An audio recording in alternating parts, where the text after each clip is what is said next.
და ბიძინა ისეთი ეჭვიანია, რომ ლევან ხაბეიშვილის სიტყვებში დარწმუნდა, მან დაუშვა, რომ შეიძლებოდა ეს ყველაფერი მომხდარიყო და სხვათა შორის მოხდება კიდევაც ეგ ყველაფერი, რასაც ლევან ხაბეიშვილი იძახდა, პოლიციელებს მიუმართავ, რომლებიც დღეს არიან მოკალათებულები თანამდებობებზე, დადიან ძვირადღირებული მანქანებით, ჩვეულებრივი ჩეჩნეთი რო აქციეს საქართველოს, მოგმართავთ თქვენ. ყველაფერი მაქვს აბსოლუტურად ჩაწერილი, ყველაფერი გადაღებული არის ტელევიზიების მხრიდან. თქვენი თითოეული საქციელი, თითოეული ამბავი, რომელიც ტელევიზიებს გამორჩათ, აბსოლუტურად ყველაფერი ვიცი მე. გარკვეული დროის შემდეგ, როდესაც ხელისუფლება შეიცვლება, თქვენ ვერანაირად ვეღარ გაბედოთ, ან ეს პასუხისგები არიდება თავიდან, ან სადმე მიმალვა.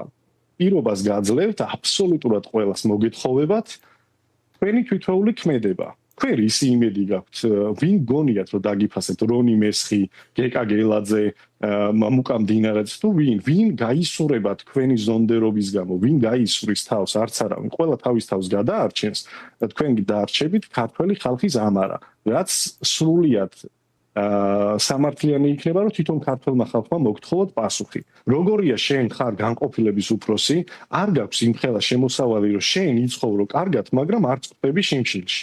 უყურებ, რომ შენ ხარ ან განყოფილების უფროსი, ან რიგითი პოლიციელი, რიგითი სახელმწიფო ნებისმიერი სტრუქტურის თანამშრომელი, შენ აკეთებ შენ საქმეს და გახედავ და დეპარტამენტის დირექტორები, მინისტრები, მოადგილეები 20-25 მილიონს ფულს არ ეძახიან. ეხლანდელი პოლიციის მაღალჩინოსნებს, როდესაც შეხედავ, იგივე წრეზე მიდიან და რიგითი პოლიციელი ირჩევა სტუდენტური სესიის გადახდაზე. თქვენ გონიათ ინტერესი 4 ოქტომბრის ძალიან დიდი ინტერესი აქვს და სხვათა შორის დავამატებ, ჩემი ძალიან ბევრი მეგობარი, რიგითი პოლიციელები ძალიან დიდი მოთმინებით და დიდი მოლოდინებით ელოდებიან 4 ოქტომბერს.